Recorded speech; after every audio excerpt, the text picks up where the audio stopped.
Assessing the Readiness of Internationalization, and reminder of our next webinars. But I think it's time to start slowly and surely.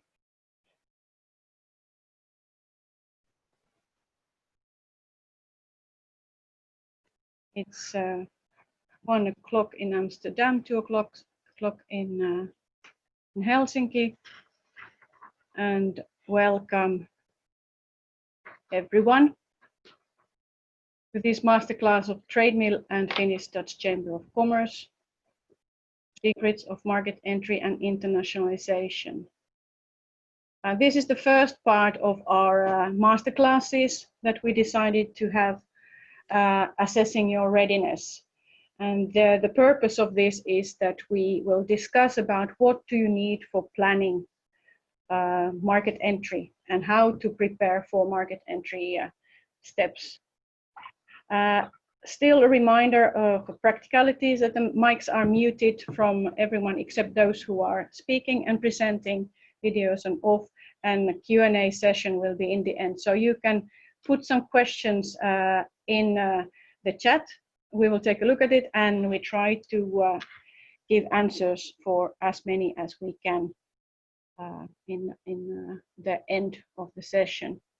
And thank you everyone for joining. I hope that there are now about everyone who has been subscribing, so we can continue. A little word about organizers and hosts. This session will be organized, or is organized and hosted by Trademill team and Finnish Dutch Chamber of Commerce. Trademill team is including myself, Laura Dib, who is in the back office taking care of some technicalities of this session today, and our partner Skipred Mark Willings, who I will present later. Trademill is a company, consultancy company, helping Finnish companies to internationalize. We are a company who are mainly doing the internationalization strategy steps and helping companies in first planning and really the implementation work, what is needed here. And we have the local knowledge and long time experience helping companies with different industries on the Dutch market. Finnish Dutch Chamber of Commerce is a networking organization here in the Netherlands for Finnish and Dutch companies, professionals, and students as well, and is a kind of networking and meeting platform for business-related topics and connecting Finnish and Dutch businesses around different themes and organizing events. I will be your moderator today. I'm Petra Willings. I'm founder of Trademill Consultancy. I'm also a patron member of Finnish Dutch Chamber of Commerce and honorary member for Finnish Dutch Chamber of Commerce. And at this moment, I would like to thank our partners already who are joining today here and giving their presentations, and thank for everyone for joining. And I think we can introduce our first speaker. We will have Timo Vuori here speaking today. Timo, maybe you can check if your mic and your camera are working.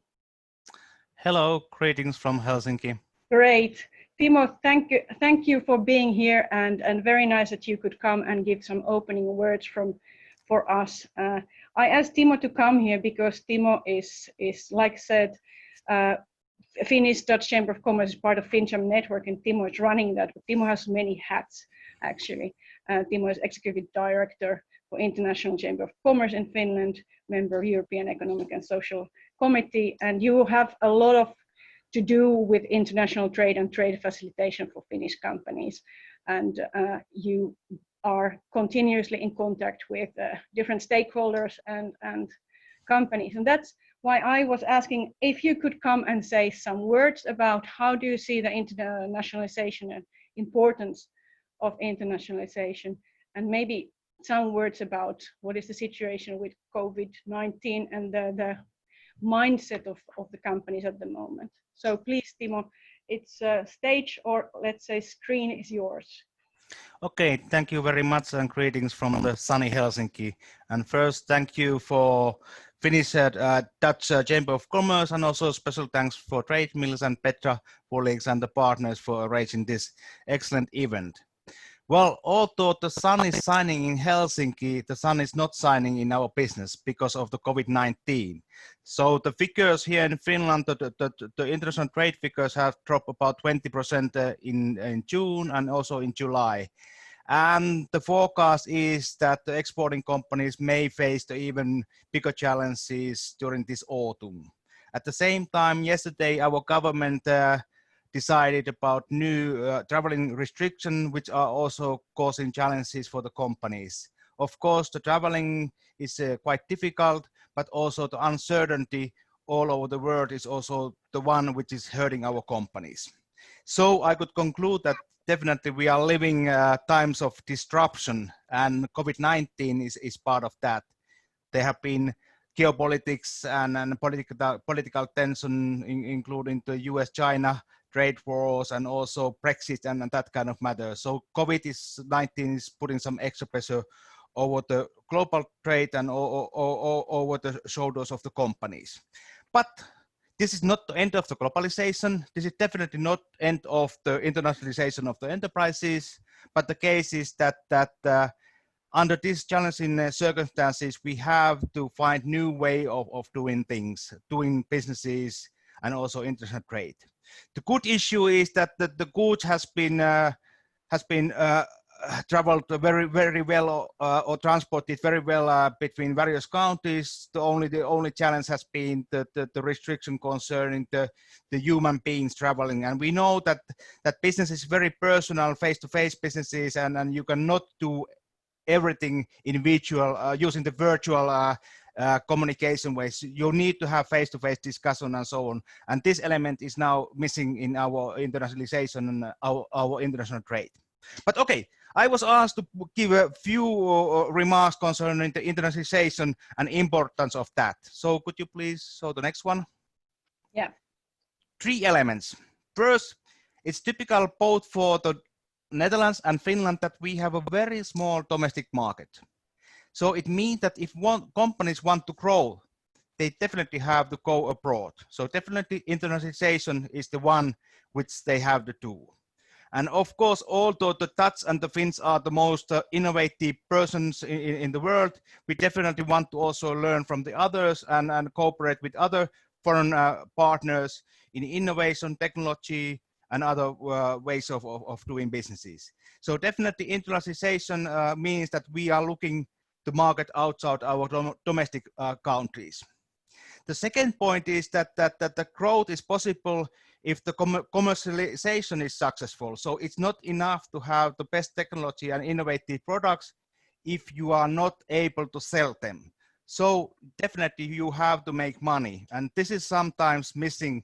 So we are too much concentrating on the quality of services and innovation, but we forget the way of promoting our services and way of selling our services and goods in a multicultural business environment.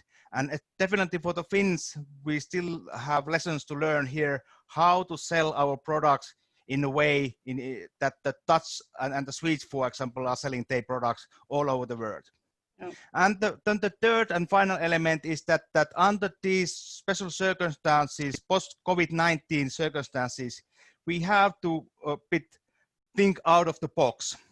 Last week we had a webinar with our trade minister, and a few SMEs asked the minister, hey, we cannot go abroad, we cannot go to the traditional fairs or meeting our customers abroad. Can we find new kind of way how to approach our current customers and also new customers? So we have to find out how we can use these virtual channels in connecting with the new customers and also keeping good relation with the old customers. And the networks are very important for that purpose. So we are hosting about 40 bilateral chambers as our partners all over the world. Finnish Dutch Chamber of Commerce is one part of that network. So those local networks and partners are definitely offering support and help for you to identify the best local partners and also sharing so-called silence information between the various companies who know how to do business in respective countries. So with these three messages I would give to you, and the final slides show that the Dutch are a bit front of the Finns in internationalization of small and medium-sized companies. Although our development has been positive during the last years, but still we see that there's more potential to increase the international trade and internationalization of the Finnish SMEs. And that's why this kind of webinars hosted by the trade mills are very important in our mission to help Finnish SMEs to become more international and bigger abroad. And hope also that the Dutch companies can also join us in this special mission.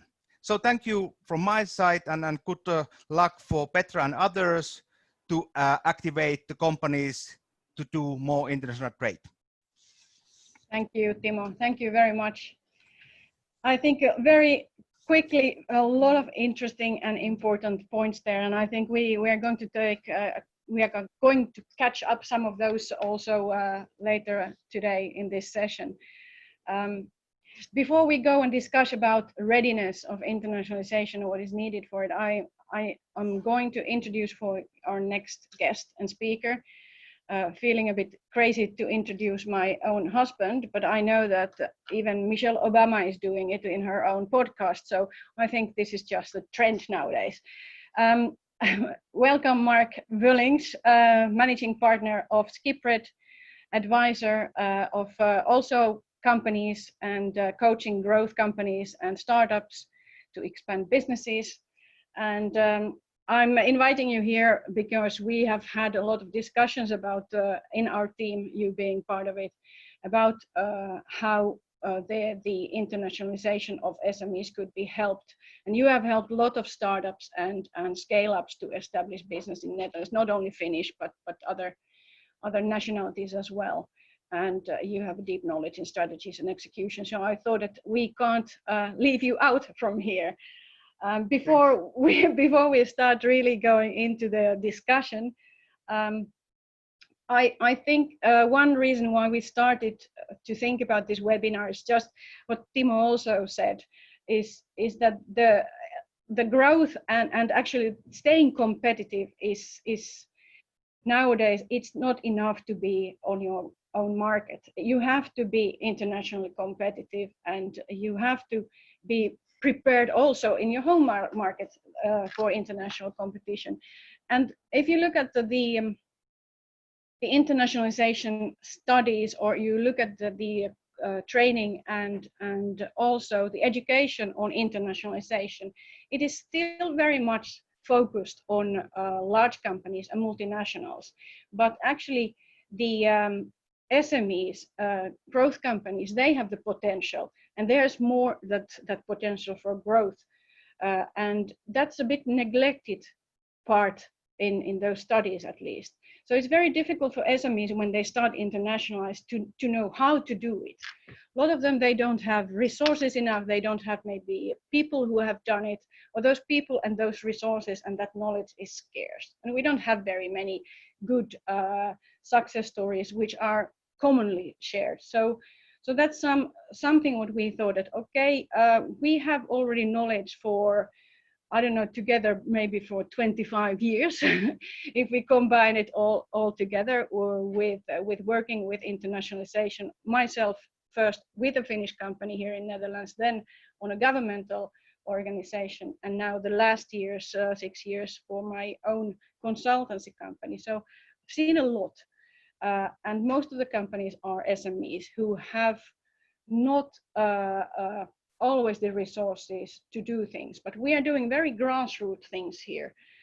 We are the ones who really dig deep into the mud on our elbows, and we start helping them and doing them to take the first steps and to get to the market. And there, problem is often that you need to be fast and you need to get results fast. And we just see that if we can help them a little bit in that preparation phase where we're talking about today, maybe it is easier for companies as well, and we can support them on our part. We can have companies, partners who are supporting them, and there are different networks who are supporting those companies. So just to open up the discussion, we thought that we share our knowledge and network here in this session. Just before I let you, Mark, really to go and talk about further with me, I just show you some slides, what I've come across with my career about internationalization, just to show that we see it as a process. This is an old slide from FinPro, where I used to work as well.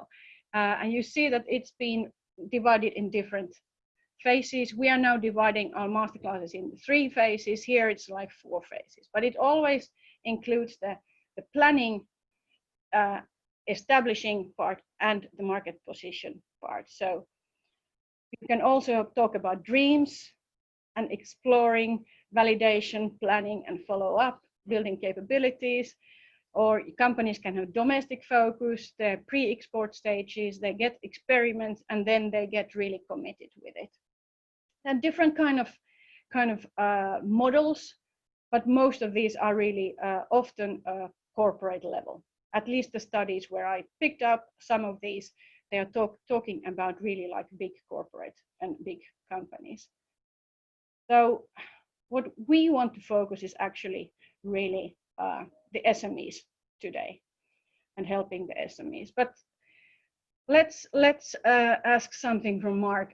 You said we had discussion, and you said, yeah, okay, this is nice to have this webinar. I know 80 to 90% of startups already state international growth in their pitch deck. So for many companies, it is already there in the planning, already from the beginning. And it is, in a way, an entrepreneurial dream to get internationalized. What is your experience? Why companies do internationalize, Mark? Well, first of all, of course, most companies think from a product perspective, and the product addressable market is then, of course, pretty much global. It's in an entrepreneurial's DNA to look as far as you can and really try to build the business as big as you can. There's also, let's say, a little tango that has to be done with the investors on what is the size of the addressable market, so how big could potentially the company grow in the beginning. But you also see negative trends that people say, hey, my current market is saturated, I can't grow much more here, I would like to go elsewhere. There's personal dreams or personal ambition from entrepreneurs who really would love to go abroad and build their business abroad. And it could also be very, let's say, opportunistic. Many companies in Finland have technology background, and many companies in Finland, once you have something which is interesting from a technology perspective, it's quite logical that at one stage or another, once you start to get some traction in the marketing and in the awareness phase, that somebody will approach you from another country and say, hey, I like this and I would love to be your distributor, or love to be your reseller, or I'd love to do this. And then it becomes a very organic way of growth. And the problem is that, quite often it's really organic, meaning there's not a lot of planning behind it. And that's one of the reasons, but we'll come up with a couple more in a minute, why not all those internationalization projects succeed. And I think that's a really important theme to discuss today. How can we make sure that the chances of success are as high as possible? And I see also new opportunities emerge. I'm thinking here, for example, some opportunities might emerge very quickly, like now we have COVID-19 going on, which might be for a lot of companies actually some kind of burden or something else than opportunities. It can be worse situation what they ever thought, but for example, healthcare, technology or air purification and that kind of companies might all of a sudden be in a situation that there's an international demand for their products, and they are not prepared maybe for that kind of situation. Exactly. But let's go to your. This is one of your how you say concepts, full orbit. Can you tell more about this? Yeah, what I see a lot, and what when we do trainings we also really want to focus on, is a lot of effort for companies on the beginning stage of internationalization, really trying to get into a market. Sometimes going as far as putting a picture of the designated city, let's say a nice picture of Rome or a nice picture of the canals of Amsterdam in our case, and saying, hey, we're open for business.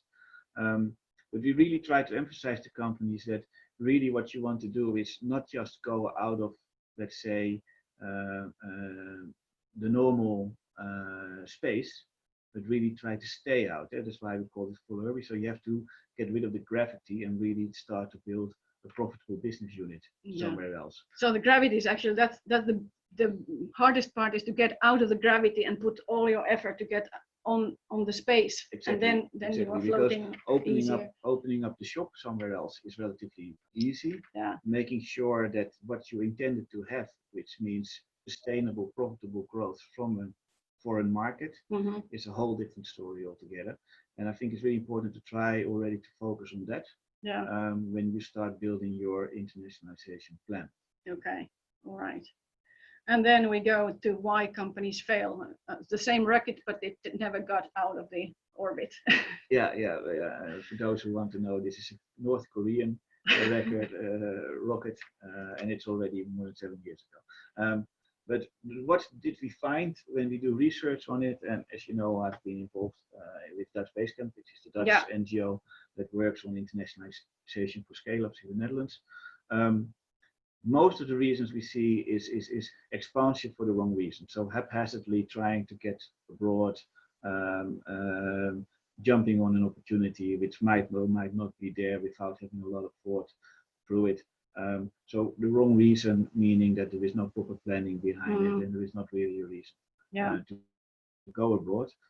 Think about it this way: if you have to put your money, your investment somewhere, and your home market is not fully saturated, you probably have much more success chance on your home market without going abroad. So why are you expanding in the first place? If you have that well on your mind, that already helps a lot. Second thing is market fit assumptions. So we do a lot of work and research currently on local market fit. What does local market fit mean? It's not just the product, it's also distribution. It's how you get where you want to get. All that stuff is really important as well. How do you deliver your product? How do you make sure you keep your client happy for a longer time, not just a sale, but also for a longer time? How can you do upsell? Who's there for services around the whole Yeah. concept, actually. Yeah. Unfortunately, given that we come both in Finland and in the Netherlands from relatively small markets, people always are overly optimistic in the cost of their market and foreign market entry. So if it takes a little bit longer, you see people running out of steam relatively quick.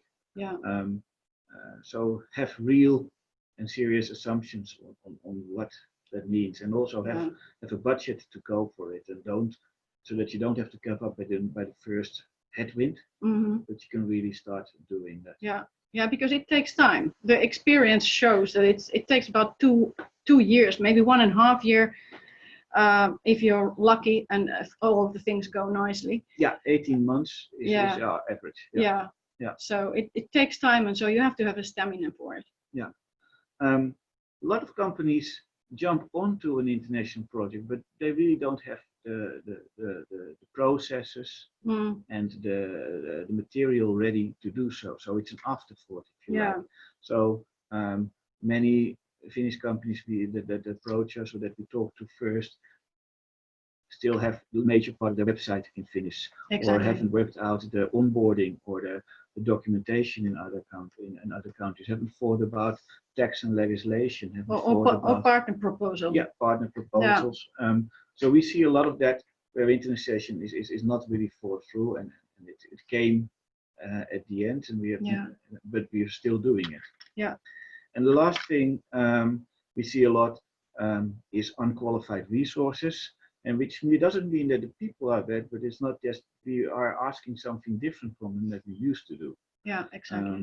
quite often the best salesperson or the best commercial person is sent abroad to set up the shop elsewhere. But being good in sales is a combination of skills and network, and the network is lacking in that case. Yeah. Which makes it quite tough for that person to deliver on the promise that people have sent that person out for. Yeah. So I'm not saying that those people are unqualified. I'm just saying that they are not up to the job that we are asking for them. Yeah. If they go abroad. Which I'd like to add here. You were saying that it's network, but I think something where we go in the end of this this webinar is also the culture, where Egbert is going to talk about later. Is, you have to understand the culture because it's a people business anyway. Yeah, absolutely. So that's. Yeah. And why is the preparation then important? Well, you already mentioned some things, and we talked a little bit about it, but yeah, we also know that there are some companies who just jump into internationalization without much of a preparation. So, yeah, how can you do? Erkki will soon tell more about preparation, but what is your idea about it? Well, you have to have some at the very beginning, you'll have to have a vision of how you would like your organization to go and what you want to achieve, and be able to revisit that in a very agile way. But typically, some basic decisions: do I want to go for a direct or an indirect model? How do I want to serve these clients? What capabilities would I need in order to do so? How much money would I need, and what would be the path to success? What are the KPIs where things are different than I thought? Yeah. Typically, people run into problems when things turn out to be different than you originally anticipated. We have great examples. We have a lot of examples, yes. From companies that succeeded in the end, yeah. but found out that the market was completely different than they expected it to be, and you'll have to be ready for that. Yeah. And another thing is that going wherever you want to go, have a model behind it. So understand where you want to go, and if you make a growth plan, that definitely should be part of it. So what do you want to copy? What do you not want to copy? Yeah. And the last thing that I would love to put in here is, what would you like the world, the outside world, to see when they look at your company?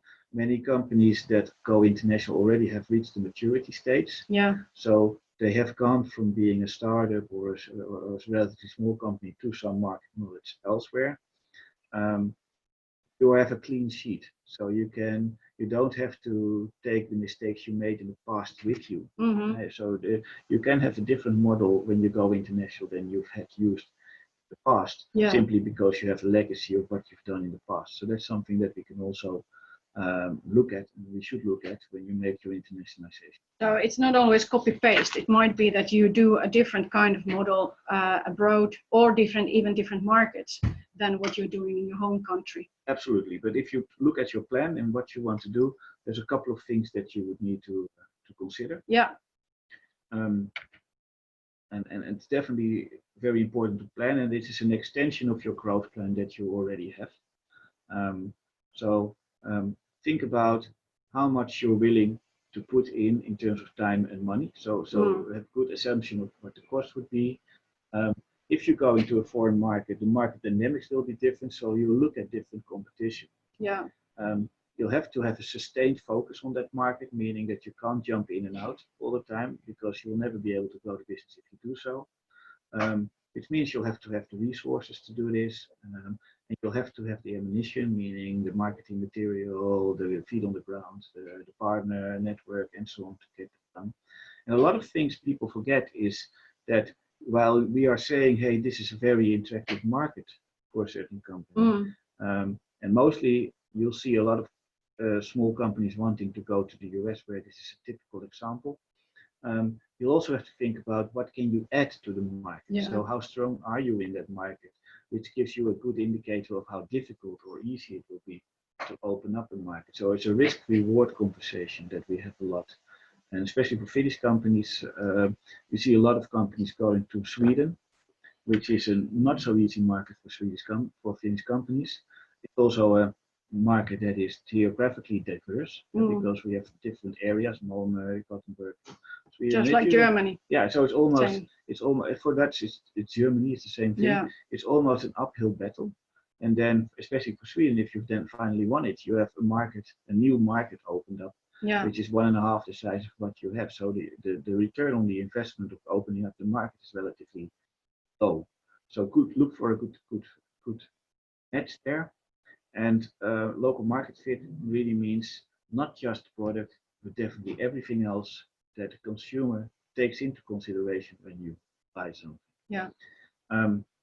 A good way of doing this, which has come up from India somewhere in the beginning of the century, is the evacuation theory, or in other words, the affordable loss. So it's like, that is why this picture also kind of sets the tone.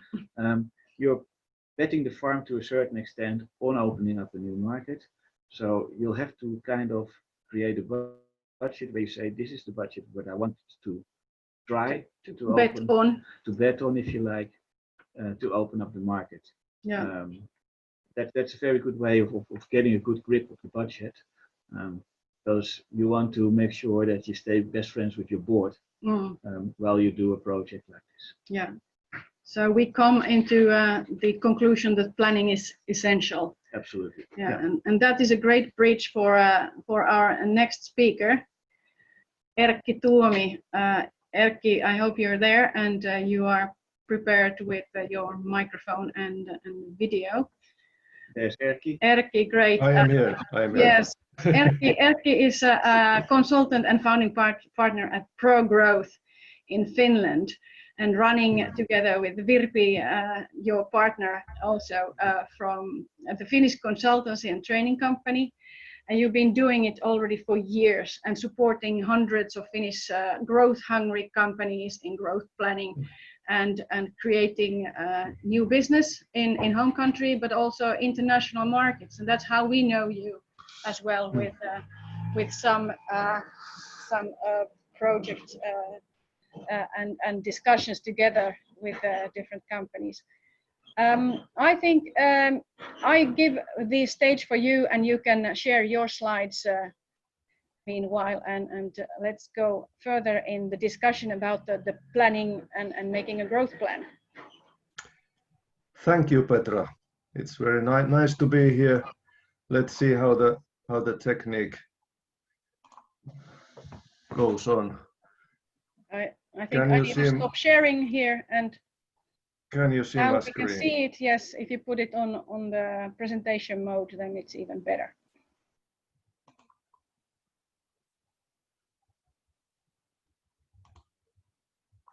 Yes. Can you see it? Yes. You can see this. We can see it now. Can you see one slide or two slides? Because I see one slide. Okay, now I know. Now I know how this works. Good. Thank you. Thank you. Very nice to be here. You're welcome. Thank you. Thank you. It was nice hearing Mark's and Petra's presentation also. Okay, let's talk about making your own international growth plan. So my name is Erkki Tuomi, like Petra told, and this is my agenda. First, I would like to tell a few words about our company and myself. Good. And then talk something about why internationalization and building growth, why they are so difficult. And then finally, making your own international growth plan. Okay. Petra just said a few words, but this is our mission. We help growth-hungry companies. Growth-hungry is a nice pair of words, I think. We help growth-hungry companies to succeed, build new business, and create new jobs. And our services are here, like Petra mentioned. Well, typical for us is that we are arranging all the time, group trainings for selected industries. And here are some examples. Actually, 5 programs are starting in the autumn, and here are 3 of them. So there will be from 14 to 20 companies in each program, and the program will last 9 months or so. So we will get to know each other very well and go through all the things that has to be planned and executed while building internationalization, like in these two in the upper side. How many of these programs you approximately have per year? Well, they start during the year and they stop during the next year, but six or seven or something. Yeah, that's quite a good number. Yes, and 5 are just starting. Yeah. Yes. Most of our customers and most of the participants are small and medium-sized businesses in software industry, software as a service industry, health tech, e-commerce, fashion, and so on. Mm. And my background is here. I'm mostly interested in building growth and increasing sales. And I have done this work in pro-growth companies for the last 7 years. And before that, I was working in a startup as a CEO and a partner for 6 years. And before that, I worked in big enterprises like IBM and Nokia. And here is something about growth and sales. And I have made quite a few growth plans during these years, maybe about 200, because all these trainings include, almost all these trainings include making a growth plan, usually making an international growth plan. Okay, but why internationalization and building growth, why they are so difficult? Mark mentioned many things just recently, and Petra also, but here's my list. It's very easy to sell in Finland because it's our home country. Mm. But in other countries, we don't know anybody. We have no network, we have no resellers. We don't know the competitors. We don't know the customer needs. We just have an idea about customer needs. Maybe our reference customers are not good for that market. And we don't know how to behave in that new cultural environment. Pretty much in line with what our thoughts, but from the perspective from the market. So, Yes. yeah. Yes, I agree. And because of these things, you have to of course explore and plan, and after that execute. But when you want to explore, plan, and execute a new target market and go international, it takes money. You need extra funding, but you need also new kind of skills and new kind of knowledge that you do not have at the moment because you have been only in your home market. You have to accept that. So why building growth is so difficult then? Many companies have growth ambitions, but most of them fail. Most of the companies never grow. Most of the companies never grow to 1 million turnover or more. But one of the main reasons for that, in my opinion, in my experience, is that all the companies have limited resources. Microsoft has limited resources, your company has limited resources, and my company has limited resources. We have limited resources for marketing, sales, research and development, export sales, and so on. Because we have limited resources, we should concentrate all our efforts to where it matters the most. We should have a sharp focus. And that is why we need planning. We need an international growth plan. Do you follow? I follow. I was just starting to think about how easy it is for a company to understand what is it where it matters most, to be able to concentrate on it and put the efforts there. Well, maybe you never have enough knowledge, but you have the knowledge that you have at any moment. At some moment you have done enough exploring, and then you have to act. You have to make a plan and then execute. Yes. Okay. So now about making your own international growth plan. So we have a method for making a growth plan, and we have been developing it for 7 years. We have been our goal has been to make a plan that would have a real impact in companies, that would really cause growth and going international. And now we think that we have a process to plan and execute the growth plan. Mm-hmm. And then we have sharp focus. And in our method, we have 6 focus areas. And we have had many different numbers of focus areas before, but we have came up with the idea that these exact focus areas are the most important ones when you want to go international and build growth. Okay. And you go through these focus areas and make decisions what to do, but also as important is what not to do, because you can't do everything. And after these decisions, you make list of actions, and those actions are kind of stepping stones to your success, like we say. Makes sense. And these are the focus areas of our method. These are very important. This is maybe the most important part of my presentation. First you have to define what kind of customers or customer groups should you concentrate on.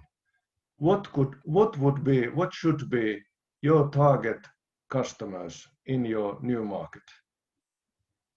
And when you have defined what kind of customers you should concentrate, then you have to define and decide what kind of products and services should you offer to those target customers, and what kind of sales model is best to sell those products and services to those target customers, and what kind of marketing tools and practices could support your sales model.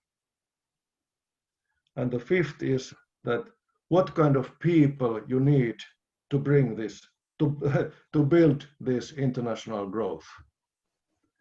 And finally, what kind of funding is needed in building this growth. Of course, if you are a Finnish company, you should use Business Finland funding as much as possible, as much as is possible and available for you. But you need other funding too in order to be successful. Any comments? No, I think it's very good that you take up that funding there, and especially in Finland, where the government has different kind of tools there for SMEs to help them, because this is very often the point where companies are thinking, can they internationalize at all? Yes. Because they don't have that money. But if the government comes and supports it for 50% or sometimes 70% for some years, I think it's useful to find out what funding you can use, and it's in a way excellent support for your efforts. Yes. And your company helps doing this also, looking for the right funding, right? Yes, we do. Yeah. Okay. Well, okay. Let's go to more practical level. This is how we do. This is how we do a growth plan. We have an introduction workshop where we go through what is included in a growth plan and how you should make it. Then the company makes a draft, fills in the growth plan template, and then we have a workshop together and maybe some fine-tuning after that. But then your growth plan is ready and 10% of the work is done. Only 90% is missing. That is called execution and follow-up. So there's lots of work after that. Right. And when you make a growth plan, is that a final growth plan? You don't have to plan anymore. No, that's not the right answer, because we have a thumb rule that it's good to make a growth plan for 6 months at a time, because your competitors change, your company change, and customers change. You learn more about markets. You should make a new growth plan every half a year, we think, and have a new task list for your company to build growth. So to wrap this up, growth plan guides you in building growth. It is supposed to be not just a plan in addition to your earlier ones, but the goal of this plan is real impact and real growth. It guides you to make critical decisions, what to concentrate and what not to concentrate, what kind of target customers, what kind of products and services, what kind of sales model, what kind of marketing tools and practices, and so on. And after each decision, you have to define a to-do list with concrete tasks, with persons responsible and a deadline. And then you just execute and follow up that everything is getting done. And then the growth will come if you do a lot of work and have a bit of luck. And then this is there you have a right direction for growth and a common understanding in your company. If you take all the key persons with you when you do the planning. But this is not all, because growth plan gives you the direction for growth. But after that there's lots and lots of work. Maybe you probably need extra funding and then funding after one funding and another funding and next funding and so on. But you most certainly need sales development and development of marketing, development of digital tools to support your sales, and development of your company to be more customer driven. For example, these are the things that you have to develop, and growth plan gives you the guide to do these things. And for example, of course, when you go international, that takes a lot of time, like Mark said, and you have to do lots of things. And here are some things that we have been doing with our customers during these years. Just to give you an idea that there are so many things that you can and have to do. And before anybody asks, I have here some companies that have participated in our trainings. Almost all of these have made a growth plan with us, and most of these are going international. Maybe there are some familiar companies for everybody. Sure. Have I used my time? Yes, you have, and very, very well in time as well. Was it so that you have no time to go and stay with us with Q&A, or? No, I'll have to leave soon, but I have some time still. So maybe if someone has a question now, type to the chat, and otherwise if someone comes later with ideas or questions for you, you can take Erkki's contact information now from the slide and contact Erkki or us afterwards, and we will forward it to you. But if there's no questions, then I think we will go to our next speaker. Thank you awful lot, Erkki, for you kind of showing up your system, how to make the plans.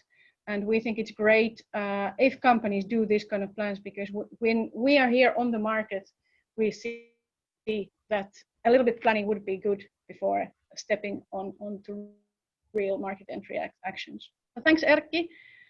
Thank you. I will share my screen here now, and we go then to our next speaker, who is Egbert Schram.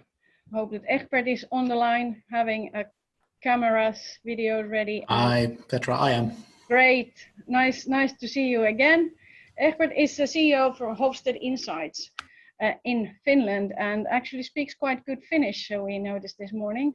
I'm always speaking, I think, Dutch or English with you. You provide companies practical and tactical means to manage culture. Actually, I think it's quite interesting what you will hear, or you will tell us afterwards soon what it is.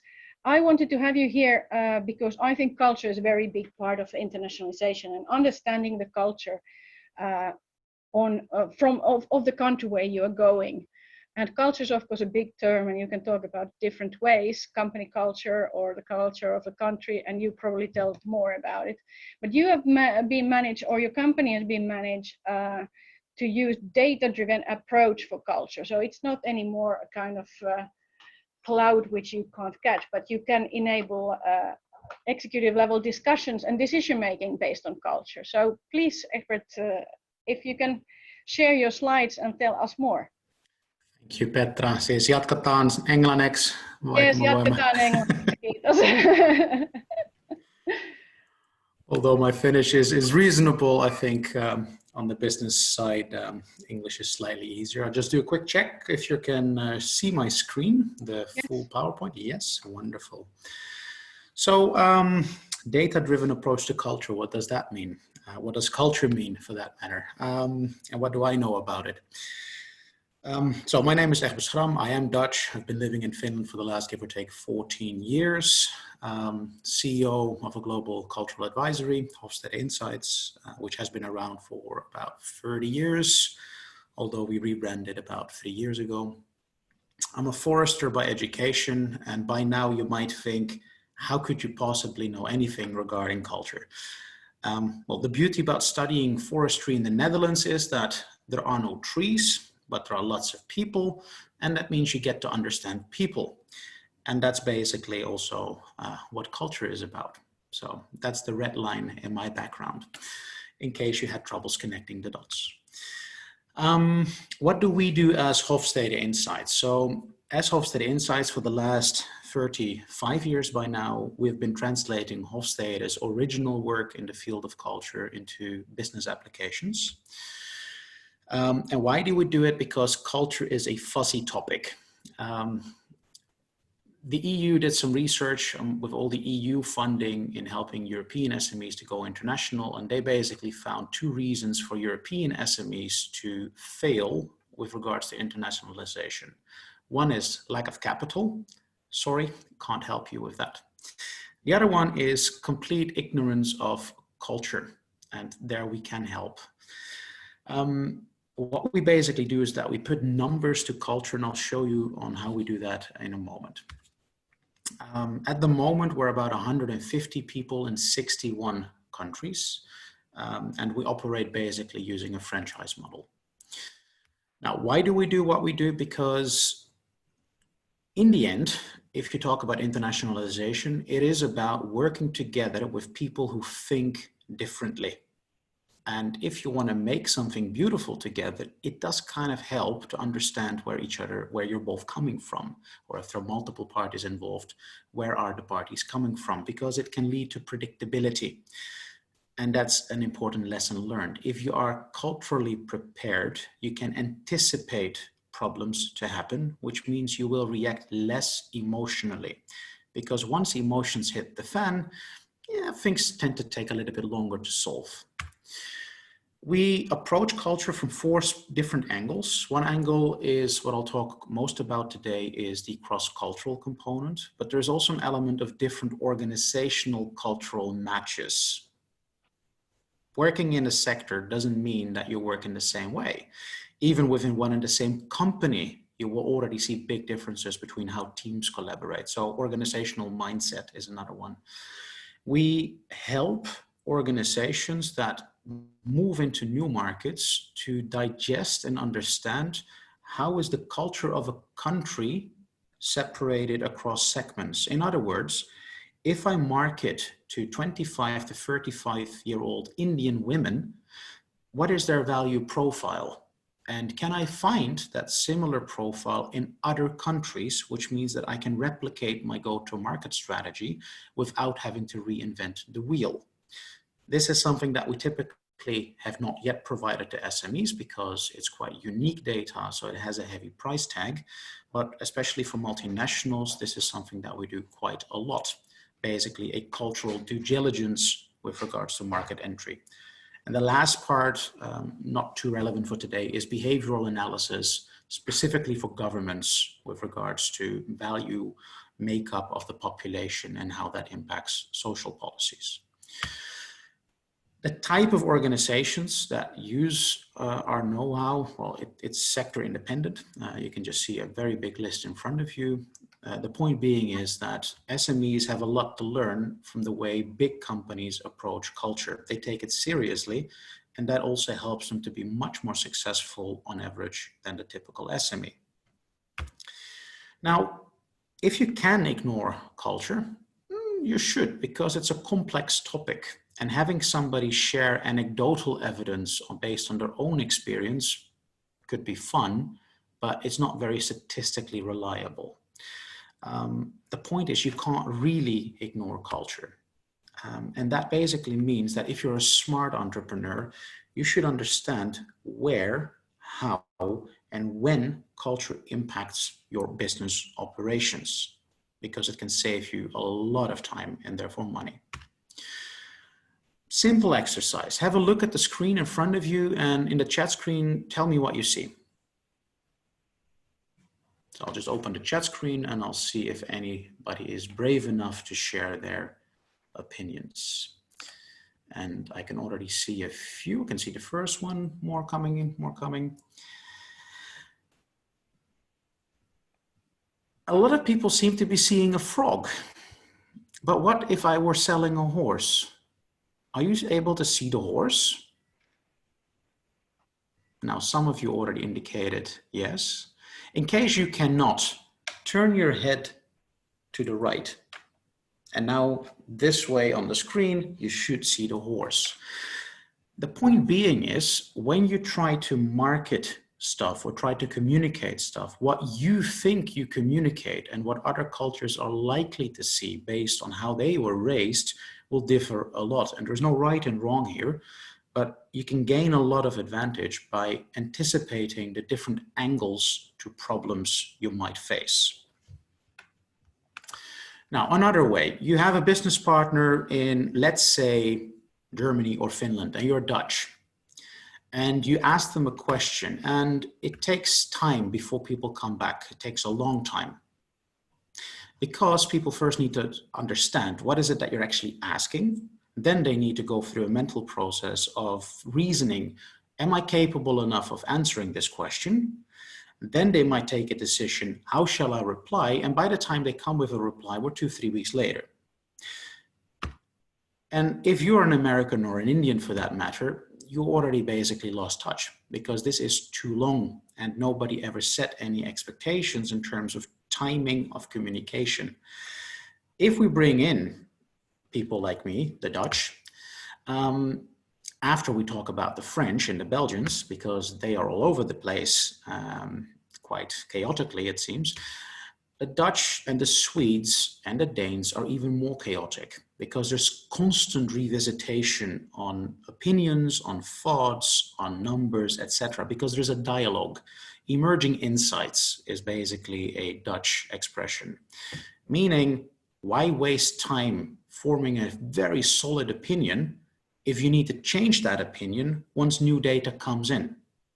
This is one of the major culture clashes between Dutch and Finnish organizations, with Finnish organizations thinking that the Dutch people don't have any spine because they keep switching their opinion, and Dutch people thinking Finnish people are way too conservative because they never change their opinion, which in practice, of course, Finns do, but only after a significant amount of time, because any opinion deserves validation.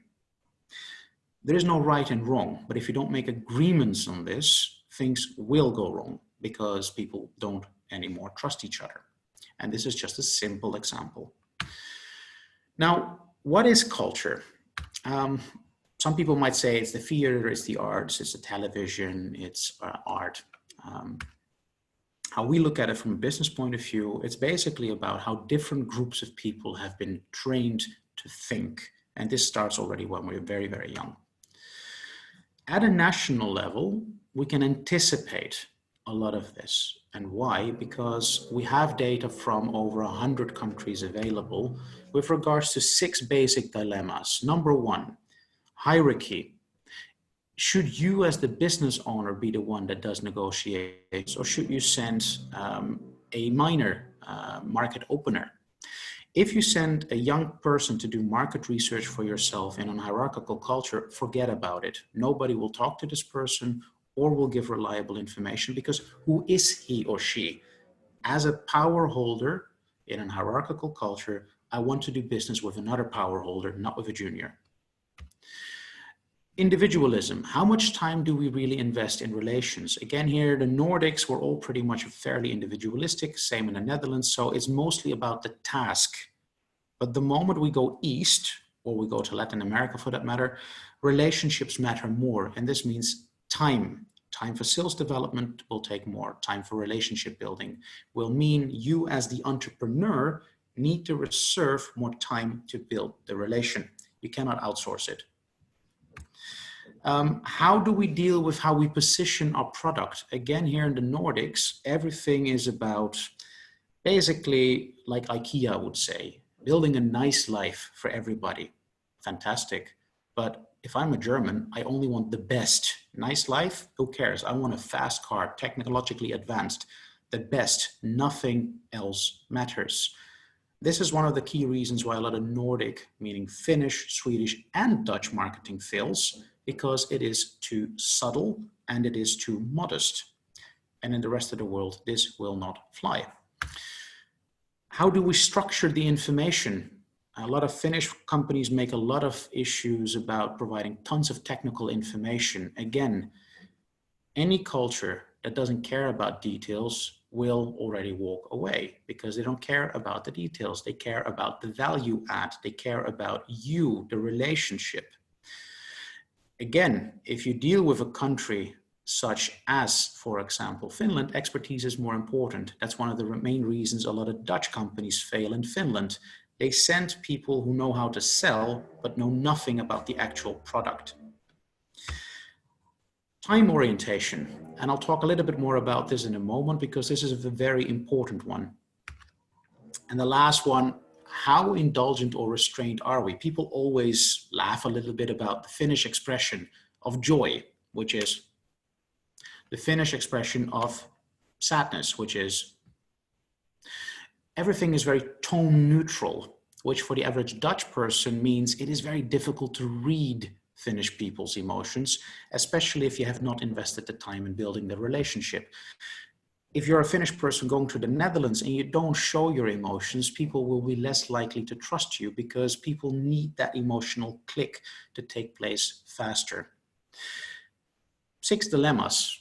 And for each of these dilemmas, for over 100 countries, we have data available free of charge on our website. So you can basically just look at it and be already better culturally prepared. And this is how it could look like. If we just look at the Nordics and we compare that with the Netherlands, which is the orange line diving up and down, we can see that in essence, all of these cultures are not very hierarchical. So not much to prepare for in terms of differences. If we talk about individualistic behavior, about me, myself, and I, they're also all pretty similar. The Dutch are a little bit more individualistic. If we talk about achievement orientation, all very much not so focused on material success, much more about well-being. Big difference already with regards to Sweden and Denmark, and comparing them with Finland. Finland is very much expertise oriented. Denmark, Sweden are not. The Netherlands is somewhat average there. Now that last, the fifth column, time orientation. The Dutch are notoriously, in terms of colors, gray, meaning vague, meaning can you really trust a Dutch person? Because their answer is never a solid yes or no. It is typically, it depends. And the last one, in terms of indulgence, how openly are people expressing their emotions, with no surprise, the Swedes being the most expressive, and in this case, the Estonians, after that, the Finns and the Norwegians, the last. Now, all of this information is available on our website and also on a website that we build for the EU, and I will type that address in the chat screen as I talk. So it's more or less freely available for SMEs. Now, one question here, that fifth dimension with regards to time orientation and truth orientation, patience, you could call it, reflection, holistic thinking. There is a big difference. If we look at the world, we can see that Finland is rather black and white. The Netherlands is very much, it depends.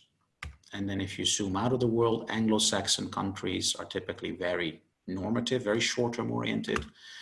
And if you go to the East, a lot of Asian cultures are very, very long-term oriented. In practice, a few things that I'll share with you on what to anticipate, therefore, if you're a Finnish company going to the Netherlands or Dutch going to Finland for that matter. How do people deal with change? In Finland, it's not very accepted. In the Netherlands, it's, yeah, well, why not? Try it. If it doesn't work, we do something different. If we talk about time, Finland has a little bit more pressure in the work environment than the Netherlands does. If we talk about results focus, and this is important for sales, Finns are notoriously impatient when it comes to following up on sales targets. In the Netherlands, it's all about, let's see, if the target doesn't fit, we just change the target, right? If we talk about standards, in Finland, you have to comply. In the Netherlands, again, it depends. We'll make these standards fit to our proposition. If we talk about business planning, Finland typically short-term deliverables. In the typical Netherlands or Dutch environment, it's much more about the longer-term perspective. What is right and wrong? That doesn't matter. What matters is that with business partners and also within your own organization, you are aware of these differences and consciously express your approach. Now, another thing, negotiations. Dutch people like to play with discounts. In Finland, that means if you already try to, and I'll use a not so polite word, screw me from the start of the business relationship, I won't trust you anymore. And that means the Dutch approach to discounts, which is, I'll give you 25%. Oh no, it's going to be 5. Oh no, it's going to be 15. Doesn't do very well in Finland. In Finland, negotiations are typically also not about a win-win. There's just a win. An argument needs to be won, not to be agreed upon. What happens if you compare the Netherlands and Finland? Here you have that slide, including the link to that free comparison. You can very quickly see where are the biggest differences. And I bolded them here in this overview for you. So the biggest thing is that Finland from a business perspective is rather normative, black and white. The Netherlands is rather gray. And this is where a lot of the conflicts we see in Finnish-Dutch collaborations come from, because there's no agreement on which approach would we go with. Now, another important thing to remember before I close, there is what we do and there is how we feel about it. And if we talk about Finnish organizations in the Netherlands, let's just say that the approach to management between the two countries varies a bit. Finnish managers are notoriously short on empathy because they tend to be the technical experts that get promoted based on their expertise. This means that a lot of Dutch employees working for Finnish managers do not feel well understood. They do not feel that their opinions are welcome. And this means that in these circumstances, it would be wise to build organizational practices that enable people to talk about their emotions and enable managers to have the time to manage and not do. And this is basically where one particular instrument that we do make available, and this is a commercial instrument, helps also you as an individual to understand, where do I actually fit between these two countries? Which of my values are more aligned with the Finnish culture and which are more aligned with the Dutch culture? And this you can use when you appoint, for example, country managers. Pick people that have a more natural fit to the culture within your organization, because it will drastically reduce emotional conflicts. And you might think, emotional conflicts, it's emotions, why do I bother? Let me give you the following example. By investing 1 day of your time, you can prevent yourself 3 to 6 months worth of go-to-market delay. And now you can make the calculation. It is a very high return on investment. Few points for personal reflection. When working across cultures, whether it's cultures that are relatively similar, because in the end, the differences between the Netherlands and Finland are not that big, put yourself in somebody else's shoes. And yes, this might take you some time, like a day or so, but in the end, it will save you a lot of time. When you build cross-border collaboration, make one thing sure, and that is that everybody is made explicitly, knowingly aware of what are our practices. How do we communicate? How do we escalate? How do we disagree? Because if you leave it up for chances, again, time will kick in, and time is expensive. So in other words, remove your cultural glasses, become more aware of who you are as an individual, your value preferences, and how these relate to whatever country it is that you interact with. And that's it on my side. Any questions can be put obviously in the chat screen, or here you have my contact details in front of you. Petra, over to you. Thank you, Egbert. Thank you very much for your presentations.